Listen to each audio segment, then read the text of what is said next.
Hello friends, मैं हूं करण। आपके अपने चैनल स्टडी ओशन में आप सभी का स्वागत है। आज मैं आप लोगों को पाश्चात्य राजनीतिक चिंतन में प्रथम राजनीति विचारक सुकरात के राजनीतिक विचार के बारे में बताने वाला हूं। फ्रेंड्स, अगर आप चैनल पर नए हैं और आपने अभी तक चैनल को सब्सक्राइब नहीं किया है तो चैनल को सब्सक्राइब करके बेल आइकन की घंटी को दबाकर ऑल पर प्रेस करना बिल्कुल भी ना भूलिए। और अगर वीडियो ज़रा सा भी इन्फॉर्मेटिव लगे तो वीडियो पर लाइक कमेंट ज़रूर से करिए और वीडियो को शेयर करना बिल्कुल भी ना भूलिए ताकि इस वीडियो की जानकारी दूसरे लोगों तक पहुंच सके। तो चलिए ज़्यादा वक्त ज़ाया न करते हुए वीडियो को स्टार्ट करते हैं।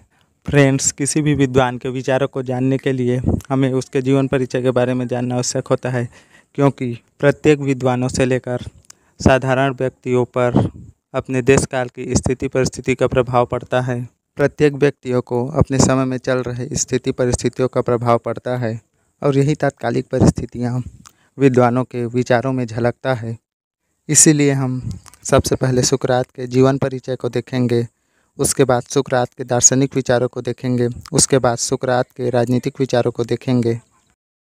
सुकरात का जीवन परिचय। सुकरात यूनान के महान दार्शनिक में से एक थे। उनके विचारों को जीवन में उतारने से हमारी कई समस्याएं खत्म हो सकती हैं। 469 ईसा पूर्व में यूनान अर्थात ग्रीक के महान दार्शनिक सुकरात का जन्म हुआ था।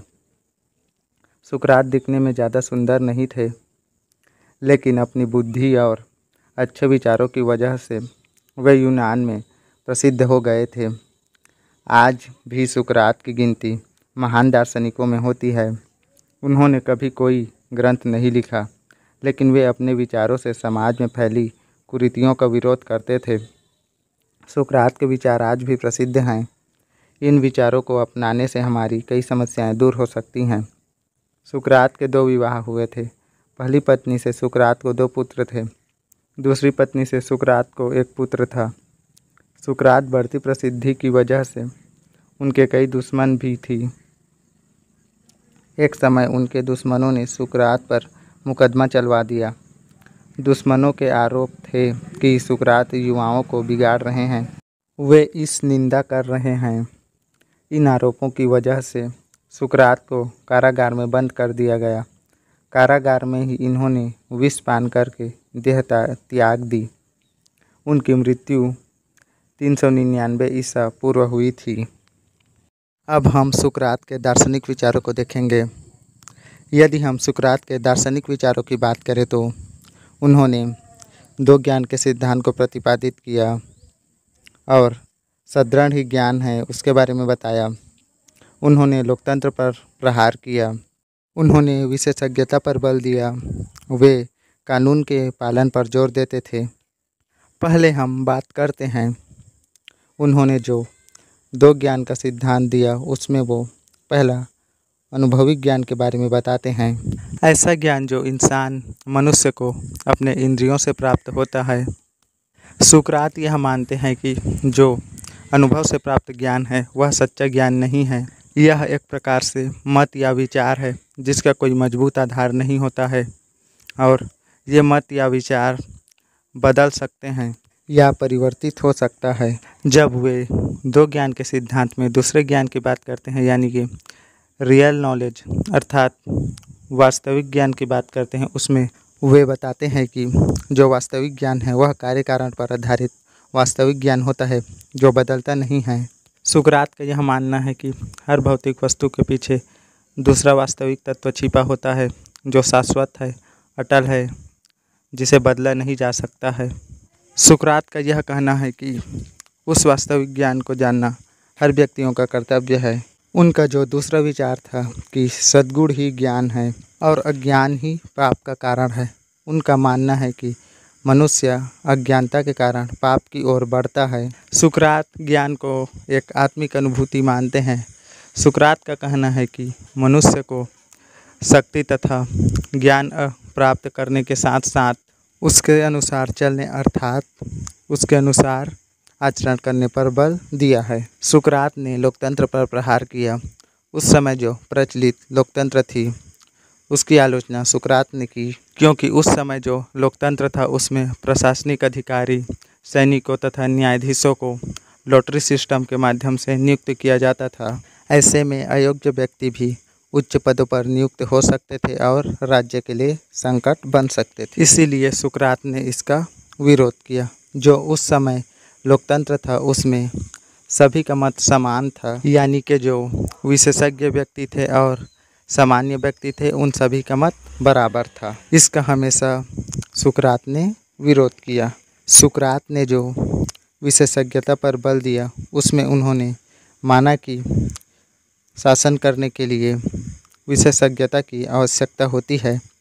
जैसे हम छोटे छोटे कार्य करने के लिए विशेषज्ञता को ढूंढते हैं, जैसे हम कपड़े सिलवाने के लिए एक योग्य दर्जी को ढूंढते हैं, उसी प्रकार से जब हम शासन के संचालन की बात करते हैं तो हमें यह बात ध्यान देना चाहिए कि हमें शासन के संचालन के लिए किसी विशेषज्ञ अर्थात शासन कला में दक्ष व्यक्ति को ही हमें शासन के संचालन का कार्यभार सौंपना चाहिए। सुकरात लोकतंत्र की जगह बुद्धिमान कुलीन तंत्र व्यक्तियों द्वारा राज्य को शासित करना चाहता था। सुकरात ने ज्ञान की संप्रभुता का समर्थन किया। उन्होंने कहा कि ज्ञान ही सर्वोच्च है। कानून के संबंध में सुकरात का जो विचार है वो कानून को बहुत ही ज़्यादा मानने वाले व्यक्ति थे। सुकरात का यह मानना है कि कानून का पालन करना प्रत्येक नागरिकों का कर्तव्य है। सुकरात के कानून के पालन का प्रमाण हम इस बात से लगा सकते हैं कि जब उन्हें विष पान करके मृत्युदंड दिया गया तो उन्होंने उस मृत्युदंड को हंसते हंसते स्वीकार कर लिया। हालांकि उनके पास भागने के पर्याप्त चांस थे, परंतु उन्होंने कारागार से भागने से इनकार कर दिया। इस प्रकार से हम उनके कानून के प्रति आस्था को देख सकते हैं। जो राजनीतिक चिंतन है उसमें सुकरात के राजनीतिक विचार का बहुत बड़ा योगदान रहा है। सुकरात ने राजनीतिक और दार्शनिक समस्याओं और मुद्दों के अपने विश्लेषण में द्वंद्वात्मक पद्धति को लागू किया और इस संबंध में वह सोफिस्टों से अलग हो गए जो विभिन्न विषयों को व्यवस्थित तरीके से व्यवस्थित करते थे और फिर उन पर चर्चा करते थे। दूसरी ओर सुकरात ने प्रश्न उत्तर पद्धति अपनाई। कहने की आवश्यकता नहीं कि उनके शिष्य प्लेटो भी उनका अनुसरण करते थे। सुकरात की दृष्टि में नैतिकता और राजनीति एक दूसरे से घनिष्ठ रूप से जुड़े हुए हैं। राजनीति के बिना नैतिकता का कोई मूल्य नहीं है और नैतिकता के बिना राजनीति हानिकारक हो जाती है। सभी गुणों में सर्वोच्च राजनीतिक कला है जिसमें शासन कला शामिल है और यह लोगों को अच्छा राजनेता और सार्वजनिक अधिकारी बनाती है। सुकरात ने कानून की अवधारणा पर भी चर्चा की। उन्होंने कानून को अलिखित दैवीय कानून और लिखित मानव कानून में विभाजित किया। उन्होंने हमें यह बताते हुए आगाह किया कि इन दोनों कानूनों के बीच कोई संगति नहीं है। न्याय सभी कानूनों का मूल शब्द था। यदि कोई कानून न्याय द्वारा उचित नहीं है तो वह बेकार है। यदि कोई बात न्याय द्वारा अनुमोदित नहीं है तो वह वैध नहीं हो सकती। सटीक रूप से कहें तो सुकरात ने अपनी विचार प्रणाली में न्याय को प्राथमिकता दी और इस संबंध में सुकरात ने अपनी पूर्ववर्तियों का अनुसरण किया। सुकरात ने राजनीति की एक लोकप्रिय और साथ ही महत्वपूर्ण अवधारणा को प्रस्तुत किया जिसे आमतौर पर कानून के प्रति निष्ठा के रूप में जाना जाता है। सुकरात ने जो विशेषज्ञता का सिद्धांत प्रतिपादित किया उसे बाद में उनके शिष्य प्लेटो ने भी अपनाया।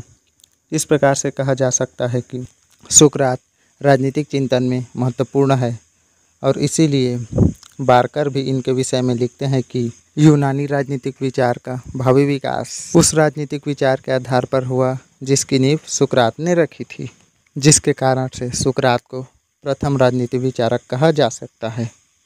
सो फ्रेंड्स, ये थी पाश्चात्य राजनीतिक चिंतन के प्रथम राजनीतिक विचारक सुकरात के राजनीतिक विचार। आशा करता हूँ इस वीडियो के माध्यम से आप लोगों को कुछ जानकारियाँ जरूर से प्राप्त हुई होंगी। So thanks for watching. तो मिलते हैं नेक्स्ट वीडियो में, तब तक के लिए बाय बाय।